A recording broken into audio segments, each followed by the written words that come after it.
paano mo nga ba mapapanatili na matagal malubat yung cellphone mo?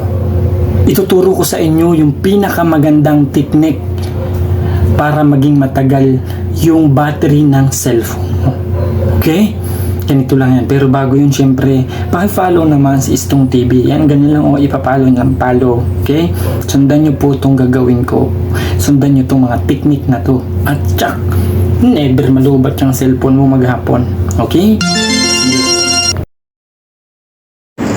I-charge mo ang cellphone mo habang nagsi-cellphone ka.